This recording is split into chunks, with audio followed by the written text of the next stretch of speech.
என் அன்பு குழந்தையே, நேரம் எனக்கான ஒரு நேரம் வரும் என்று காத்திருப்பதை விட இருக்கும் நேரத்தை சரியாக பயன்படுத்தினாலே போதும் என்ற எண்ணத்தோடு வாழ்க்கையை வாழ்ந்து கொண்டிருக்கும் என் குழந்தையே, உனக்கான நேரம் வந்துவிட்டது. உனக்கானதை நிச்சயமாக உன் கையில் கொண்டு வந்து சேர்க்கும் பொறுப்பை நான் ஏற்றிருக்கிறேன். என் வாக்கு எப்பொழுதுமே பொய்யாகாது. ஆம், என் வாக்கு எப்பொழுதுமே பொய்யாகாது. யார் என்ன பேசினாலும், யார் என்ன கூறினாலும் அதை தாங்கிக் கொள்ளும் சக்தி உடனே யாருக்கும் மிக சீக்கிரமாக கிடைத்து விடாது. அதற்கு எல்லோருக்குமே பொறுமை என்பது மிக மிக முக்கியம். அதைவிட முக்கியம் நம்பிக்கையான தன்மையும் தான். உன்னை சுற்றி இருப்பவர்களுக்கும் உன்னை சுற்றி உன்னை அன்பாக பார்த்து கொள்பவர்களிடமும் எப்பொழுதும் கூறிக்கொண்டே இரு. மற்றவர்கள் மனம் நோகும்படி சொல்லாதே. மற்றவர்கள் மனம் வருத்தப்படும்படி நடந்து கூடக்கூடாது என்று உச்சரித்து கொண்டே இருக்க வேண்டும். வெற்றியை மட்டுமே சுவைத்து கொண்டிருப்பவர்களுக்கு தோல்வியை பார்த்து எப்பொழுதுமே பயம். சந்தோஷத்தை மட்டுமே அனுபவித்து கொண்டிருப்பவர்களுக்கு கஷ்டத்தை பார்த்து பயம். கேள்வியை மட்டுமே எப்பொழுதும் கேட்டு கொண்டிருப்பவர்களுக்கு பதிலை பார்த்தால் பயம். இருளிலே வாழ்ந்து கொண்டிருப்பவர்களுக்கு அவனுடைய நிழலை பார்த்தால் கூட பயமாகி விடுகிறது. வெளிச்சத்தை பார்த்தால் அதைவிட பயமாகி விடுகிறது. வாழ வேண்டும் என்று விருப்பப்படுபவனுக்கு இறப்பை கேட்டாலே பயம். தவறு செய்பவருக்கு அந்த இறைவனை பார்த்தாலே பயமாகி விடுகிறது. இப்படி ஒவ்வொருவருக்கும் ஒவ்வொரு விதமான பயம் இருந்து கொண்டுதான் இருக்கிறது. ஆனால் எதுவுமே இங்கு நிரந்தரமில்லை. நிரந்தரமே இல்லாத இந்த உலகத்தில் வாழ்ந்து கொண்டிருக்கிறோம் என்று புரிந்து கொண்டவர்களுக்கு பயம் என்ற சொல்லே தெரியாமல் தான் இருக்கும். பயமே இல்லாமல் தான் அவர்கள் வாழ்ந்து கொண்டிருப்பார்கள். என் அன்பு குழந்தையே, நேரத்தை மிக சரியாக பயன்படுத்தினால் எந்த ஒரு பிரச்சனையும், எந்த ஒரு இக்கட்டான சூழ்நிலையும் எழ வேண்டிய அவசியமே இல்லை. இந்த உலகத்தில் அனைவருமே இன்பத்தையும் சந்தோஷத்தையும் தேடி தேடி ஓடிக்கொண்டே இருக்கிறார்கள். ஆனால் இதில் தவறு ஏதும் கிடையவே கிடையாது. ஆனால் அந்த இன்பத்திலேயே மூழ்கி போயிருப்பதுதான் தவறு என்று நான் சொல்லிக்கொண்டே இருக்கிறேன். இன்பத்திலேயே மூழ்கி கொண்டிருப்பதால் சுற்றி இருப்பவர்களுக்கான கஷ்டத்தையும் உணராமல் இருப்பதுதான் மிக மிக தவறு. இறைவன் ஒருவருக்கு சந்தோஷத்தையும் ஆனந்தத்தையும் செல்வத்தையும் அள்ளி அள்ளி கொடுக்கிறார் என்றார். அதை சிறிதேனும் மற்றவர்களுக்கு பகிர்ந்து கொடுப்பதில் எந்த தவறுமே இல்லை. பகிர்ந்து கொடுக்கலாம் தானே? உலகமே உன்னை மதிக்க வேண்டும் என்ற எண்ணம் உன் மனதில் இருந்தால், இந்த உலகமே உன்னை பாராட்ட வேண்டும் என்ற எண்ணம் உனக்கு இருந்தால், முதலில் அதை நீ உன்னிடத்திலிருந்து ஆரம்பிக்க வேண்டும். முதலில் மற்றவர்களுக்கு உன்னால் முடிந்த உதவிகளை செய். உனக்கு என்ன செய்ய தோன்றுகிறதோ, மற்றவர்களுக்கு உதவி என்ன செய்ய தோன்றுகிறதோ அதை முழுவதுமாக மற்றவர்களுக்கு செய். தேவை என்று வருபவர்களிடம் கண்டிப்பாக உதவிகளை செய். இப்படி இருந்து பார். இந்த உலகமே உன்னை பிரமிப்பாக பார்க்கும். எதற்காக இந்த வாழ்க்கையை வாழ்ந்து கொண்டிருக்கிறோம், எதற்காக இந்த வாழ்க்கைக்கு நாம் வந்திருக்கிறோம் என்பதை முழுவதுமாக புரிந்து கொண்டாலே போதும், நம்மை சுற்றி இருப்பவர்கள் அனைவரையும் மிக சுலபமாக புரிந்து கொள்ளலாம். நேரம் நமக்காக காத்திருக்காது. கிடைத்திருக்கும் அந்த பொக்கிஷமான நேரத்தையும் காலத்தையும் சரியாக பயன்படுத்தி கொண்டாலே போதும், வாழ்வு ஸ்வர்க்கமாகவே இருக்கும். நேரம் நமக்காக காத்திருக்காது. அடுத்தவர்களுக்கு கெடுதல் நினைக்காத எல்லா நேரமும் நல்ல நேரமே. என் அன்பு குழந்தையே, உனக்கான நல்ல நேரம் வந்துவிட்டது. உனக்கான நல்ல நேரம் கூடியிருக்கிறது. நல்ல நேரத்தை மிக சரியாக பயன்படுத்திக்கொள். இனி உன் வாழ்வில் நீ தொட்டதெல்லாம் உனக்கு ஜெயமே. நீ கேட்டதெல்லாம் உனக்கு கிடைக்கும். நினைத்தது எல்லாமே நிறைவேறும். நேரம் கடந்து சென்று கொண்டேதான் இருக்கும். நேரம் கடந்து செல்ல நாம் மட்டும் ஒரே இடத்தில் நின்று கொண்டிருந்தால் வாழ்க்கையில் எப்படி முன்னேறுவது? ஆம் குழந்தையே, வாழ்க்கையில் முன்னேறவே முடியாது.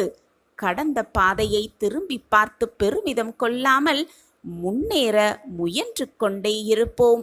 நமக்கான உழைப்பை போட்டுக்கொண்டே இருப்போம். நமக்கானது நிச்சயமாக நம் கைகளுக்கு வந்து சேரும் வரை போராடிக்கொண்டே இருப்போம்.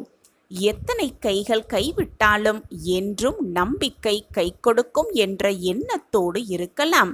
நம்பிக்கை என்ற சிறு நூலிலையில்தான் அனைவரின் அன்பும் இயங்கிக் கொண்டிருக்கிறது என்பதுதான் உண்மையிலும் உண்மை.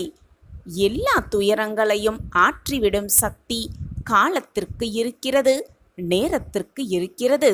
எனவே நம்பிக்கையோடு செயல்படு.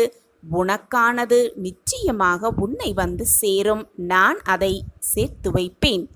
நம்பிக்கையோடு இரு, தைரியமாக இரு. உன்னுடைய முயற்சிகள் அனைத்தும் தோற்றுப்போய்க் கொண்டே இருக்கிறதா? தளர்ந்தே விடாதே. மீண்டும் எழுந்து வா, கடந்து வா. நம்பிக்கையோடு எழுந்து வா. விதை கூட எங்கு விழுந்துதான் எழுகிறது. தோல்விகள் கூட ஒரு நாள் தோற்று போகும். உனக்கான நம்பிக்கை உன் கையில் இருந்தால் நம்பிக்கையோடு போராடு. நம்பிக்கையோடு வாழ்க்கையை வென்றே காட்டிவிடலாம். ஒன்றை நன்றாக புரிந்து கொள். கடைசி வரை நம்பிக்கை இழக்காதே. ஏனென்றால் கடைசி வரியில் கூட உனக்கான வெற்றி எழுதப்பட்டிருக்கலாம். இதோ உனக்கான நல்ல நேரம் வந்துவிட்டது. உனக்கான வெற்றி சர்வ நிச்சயமாக உன்னை தேடி வரும். உனக்கான நல்ல நேரம் கூடிவிட்டது. உன் சாயப்பா உனக்காகவே செய்து கொடுக்கும் சத்திய வாக்குதான். என் வாக்கு என்றாவது பொய்த்ததுண்டா? சற்று சிந்தித்துப்பார் என் குழந்தையே. வாழ்க்கை நிச்சயமாக வெற்றியை அடைந்தே தீரும். தோற்காமல் வென்றவர்கள் யாருமே இல்லை. தோற்றுவிட்டோம் என்று கவலைப்படாமல் வெல்வது எப்படி என்று யோசி. வெற்றி நிச்சயமாக ஒரு முறையாவது உனக்கு கிடைக்கும். ஒரு முறையாவது உன் கைகளில் வந்து தழுவும். நீ உன் சிறகை விரிக்கும் வரை நீ எட்டும் உயரம் யாருமே அறிந்து கொள்ள முடியவே முடியாது. தொட முடியாத உயரத்தில் உன் கனவுகள் இருந்தாலும் தொட்டுவிடலாம் என்ற நம்பிக்கையில் நீ போராடு. போராடிக்கொண்டே இரு. வாழ்க்கையை வென்றே காட்டிவிடலாம். உனக்கான நல்ல நேரம் வந்துவிட்டது. உனக்கான நல்ல நேரம் கூடியிருக்கிறது. எது வந்தாலும் மனதில் வலிமை இருந்தால் துன்பமும் இன்பமாய் மாறிவிடும். மனதில் வலிமையோடு இரு, நம்பிக்கையோடு இரு. நான் இருக்கிறேன் எப்பொழுதும் உன்னோடு. நீ உன்னில் உயிர் கொடுக்கிறாயோ அதுவாகவே அது செயல்படும். எனவே உன்னிடம் இருந்தே வெற்றியை அடைய நம்பிக்கை என்னும் விதையை தூவிக்கொண்டே இரு. நம்பிக்கை என்னும் விதையை உன் மனதில் தூவிக்கொண்டே இரு. நிச்சயமாக அது விருட்சமாய் வளர்ந்து நிற்கும். நம் எண்ணங்களும் உணர்வுகளும் சிந்தனைகளும் சொல்களும் செயல்களும் நம்மை சுற்றி உள்ள மனிதர்களுக்கு நல்லது செய்யுமென்றால் இறைவனை நாம் தேட வேண்டிய அவசியமே இல்லை.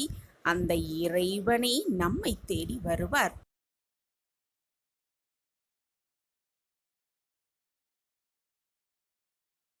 உன் அருகிலேயே நான் இருக்கிறேன்.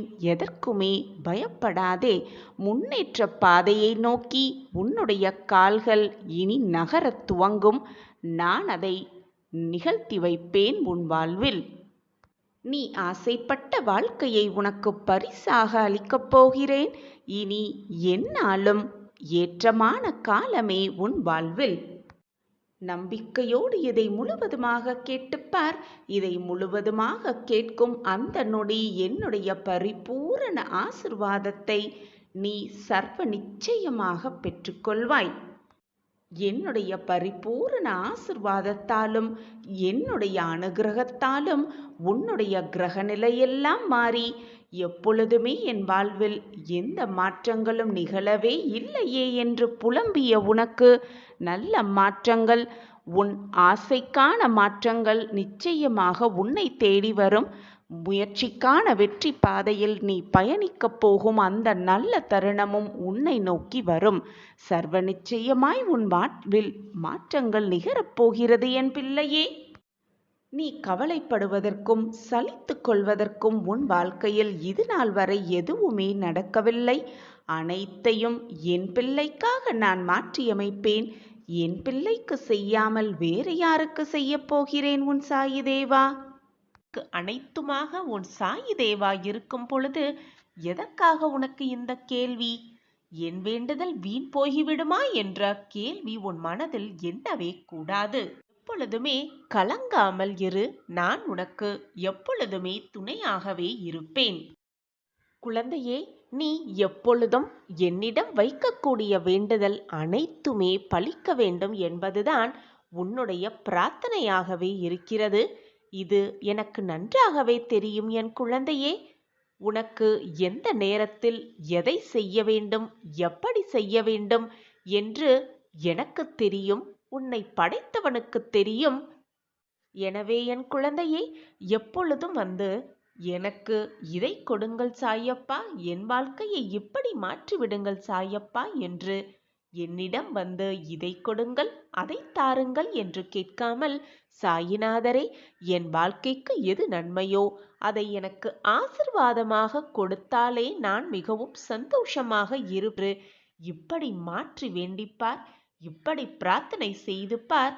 நீ நினைத்ததை விட 10 மடங்கு மேலாக நான் உனக்கு திருப்பி தருவேன். குழந்தையே, நீ உன் வாழ்க்கையில் கஷ்டங்கள் இல்லாமல் வாழ விடலாம். உன்னை படைத்த, உன்னை இயக்கிக் கொண்டிருக்கும் உன் சாயப்பாவிற்கு தெரியாதா உனக்கு எதை எப்பொழுது எப்படி கொடுக்க வேண்டும் என்று? ஏன் உன் மனதை குழப்பிக் கொண்டிருக்கிறாய்? என் வேண்டுதல் வீணாகிவிடுமோ, என் வேண்டுதல் பறிபோகிவிடுமோ என்று ஏன் உனக்கு இந்த குழப்பம்? உன் வேண்டுதல் எப்படி தோற்று போகும் என்று நீ நினைக்கிறாய்? என்னிடம் பிரார்த்தனையாக வைத்த எதுவுமே நிச்சயமாக தோற்காது. என் பொக்கிஷமான பிள்ளைகளுக்கு நான் கொடுக்க வேண்டிய நேரத்தில், கொடுக்க வேண்டிய சமயத்தில், கொடுக்க வேண்டிய விஷயத்தை நிச்சயமாக கொண்டு வந்து சேர்க்கும் வேலையை நான் ஏற்றுக்கொண்டிருக்கும் பொழுது அது எப்படி தப்பும் என்று நீ நினைக்கிறாய்? நிச்சயமாக தப்பாது. உன் சாயப்பாவின் வாக்கு அப்படி. என் வாயிலிருந்து வீணாக சொற்கள் எழவே எழாது. நான் இருக்கிறேன் குழந்தையே. என் வார்த்தைகளின் மீது நம்பிக்கை வைப்பாயா? உன்னை ஏளனமாக பார்த்து உன்னை வெறுத்தவர்களுக்கு முன்னால் நீ கொடியாய் உயர்ந்து நிற்கப் போகிறாய். இது உன் வாழ்வில் நடக்கும் அந்த அதிசயத்தை நான் நிகழ்த்தியே காட்டுவேன். இனி உன் வாழ்வில் ஏமாற்றமே இல்லை. அனைத்துமே ஏறுமுகமாகவே இருக்கும். ஏற்றம் மட்டுமே நிறைந்திருக்கும் உன் வாழ்வில். இனி நீ தொட்டதெல்லாம் துவங்கும், கேட்டதெல்லாம் கிடைக்கும், நினைத்ததெல்லாம் நிறைவேறும். உன் வேண்டுதல் எல்லாமே பலிக்கும். எது உன்னை விட்டு விலகினாலும் நகன்றாலும், யார் உன்னை விட்டு விலகினாலும் சென்றாலும், நான் உன்னை எப்பொழுதும் கைவிடவும் மாட்டேன், உன்னை விட்டு விலகவும் மாட்டேன். உன்னில் எப்பொழுதும் நான் இருப்பேன். நீ நிச்சயமாக தடைகளையெல்லாம் தகர்த்து எறிந்துவிட்டு உனக்கான சரியான பாதையில் பயணித்து வெற்றி என்னும் கனியை மிக சுலபமாக பறிப்பாய். அதோ அதை உன் சாயிநாதரோடு சேர்ந்து ருசிக்கப் போகிறாய். வாழ்க்கையில் நீ நிச்சயமாக வெற்றி பெறுவாய். அதை நான் அடைய வைப்பேன். என் பிரியமே, நான் உன் குறைகளை தீர்த்து வைக்கும் பொழுது நீ என்னை முழுவதுமாக நம்புகிறாய். ஆனால் அதே சமயம் உன் குறைகளையும் உன் வேண்டுதல்களையும் நான் தீர்க்காத போது சாயிநாதர்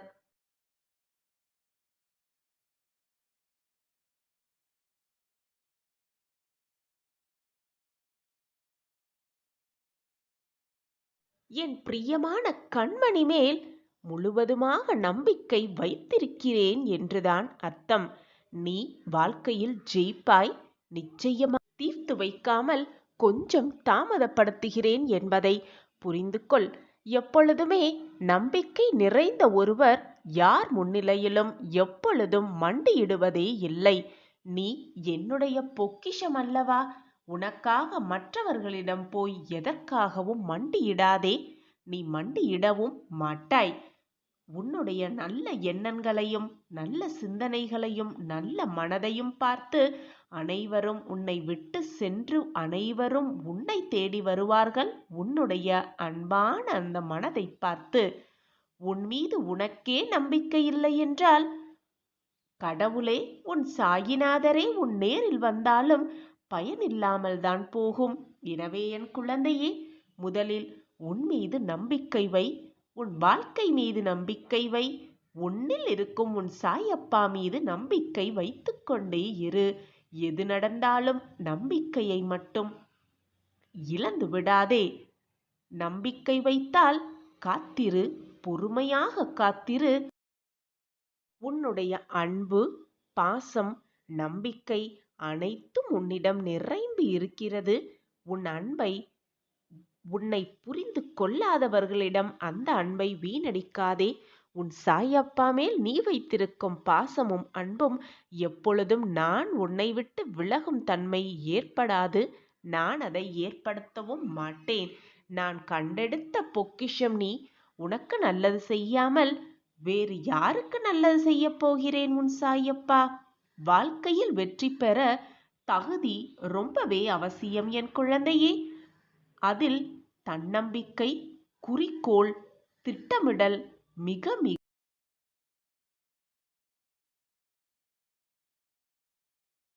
இந்த உலகில் நம்பிக்கை இல்லாதவர், நம்பிக்கையோடு இல்லாதவர் வாழ்வது மிக கடினம். நம்பிக்கையோடு இருப்பவர்களை வீழ்த்துவதும் அவர்கள் வீழ்வதும் ரொம்பவே கடினமாக செயலாகவே இருக்கும். மாற்றங்கள் என்ற ஒன்றே இந்த உலகில் இறைவன் உருவாக்கிய மாறாத நியதியாகவே இருக்கிறது. மாற்றங்கள் மாறிக்கொண்டேதான் இருக்கும். உன் வாழ்க்கையிலும் மாற்றங்கள் வரும், நல் மாற்றங்கள் வரும் என்ற நம்பிக்கையோடு இரு. உன்னுடைய விசுவாசத்தை உறுதி பெற செய்து கொண்டே இரு. கவலைப்படாதே. உன் வாழ்க்கையில் நான் விளக்கேற்றி விட்டேன். என்னுடைய தீபத்தை நீ தொட்டுவிட்டாய் அல்லவா? இனி உன் வாழ்வு மிக ஒளிமயமாகவே இருக்கும். உன்னுடைய குடும்பம், உன்னுடைய உறவுகள், உன்னுடைய வாழ்வு எல்லாம் இனி மிக சிறப்பாகவே இருக்கும், நல்லபடியாகவே இருக்கும். மாற்றங்கள் மாறிக்கொண்டேதான் இருக்கும் என்பதை புரிந்து நாம் வாழ பழகிக்கொண்டால் யாருடைய மாறுதல்களும் எவருடைய மாறுதல்களும் நமக்கு பெரிய இழப்பாகவே இருக்காது. வாழ்க்கையில் எது நடந்தாலும் இது நியதிப்படிதான் நடக்கிறது என்பதை புரிந்து கொண்டு அதை தகர்த்துவிட்டு போய்கொண்டே இருக்கலாம். எதற்குமே கலங்காதே என் பிள்ளையே. மனபாரமாக இருக்கும் சமயத்திலோ, மனம் வேதனையாக இருக்கும் சமயத்திலோ என்னிடம் பேசும் பழக்கத்தை ஏற்படுத்திக்கொள். அப்பொழுது நீ தனிமையாக இருப்பதைப் போன்ற உணரவும் மாட்டாய். உன் மனம் பாரமாகவும் இருக்காது. நடப்பது எல்லாம் நன்மைக்கே. கூடிய விரைவில் ஒரு நல்ல செய்தியை நீ கேட்பாய். ஒரு நல்ல செய்தி உன் செவிகளுக்கு வந்து எட்டும். என்னை பரிபூர்வமாக நம்பு. உன் பிரச்சனை எதுவானாலும் அதற்கு பரிகாரம் என்னிடம் உண்டு. பரிகாரம் என்னிடம் இருக்கையில், அதற்கான தீர்வு என்னிடம் இருக்கையில் நீ எங்கோ ஓடி அலைந்து தேடிக்கொண்டே இருக்கிறாய். நீ அப்படி ஓடிக்கொண்டே இருந்தால் நான் என்னதான் செய்ய இயலும்? என்னை பரிபூர்வமாக நம்பு. உன்னுடைய உடல், உன்னுடைய மனம், உன்னுடைய செல்வம் அனைத்தையும் என் பாதத்தில் சமர்ப்பித்துவிடு. உன்னை விட்டு நான் எங்கே செல்லப் போகிறேன்? என் இருப்பிடமே உன் இதயமே. உன் இதயமே என்னுடைய கோயிலாக இருக்கும் பொழுது நான் உன்னை விட்டு விலகவே மாட்டேன். உன்னை என்னிடம் இருந்து விலகி போகும்படி அறிவுறுத்தவும் மாட்டேன். சந்தோஷமாக இரு. எதை பற்றியும் கவலை வேண்டாம். உன்னுடன் தான் உன் அப்பா இருந்து கொண்டிருக்கிறேனே. பின் தேவையில்லாத பயமும் குழப்பமும் உனக்கு எதற்கு என்று நான் மீண்டும் மீண்டும் உன்னை கேட்டுக்கொண்டே இருக்கிறேன். ஆனால் நீ அதை பற்றி சிறிது கூட சிந்திக்காமல் தேவையில்லாத உன் மனதையும் தேவையில்லாத பயத்தையும் உன் மனதிற்குள் ஆட்கொண்டிருக்கிறாய்.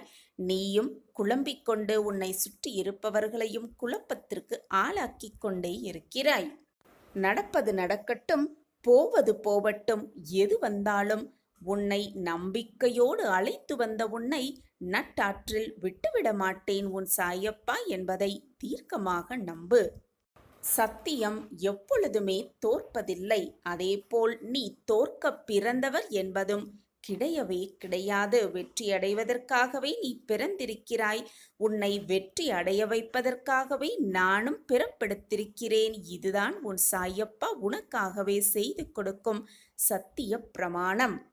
நான் இருக்கிறேன் குழந்தையே. காலம் கடந்தும் காலமெல்லாம் கடந்தும் கூட நீ காத்து கொண்டே இருக்கிறாய். விரைவில் எல்லாமே மாறும். உரசாமல் வைரத்தை பட்டை தீட்டவே முடியாது.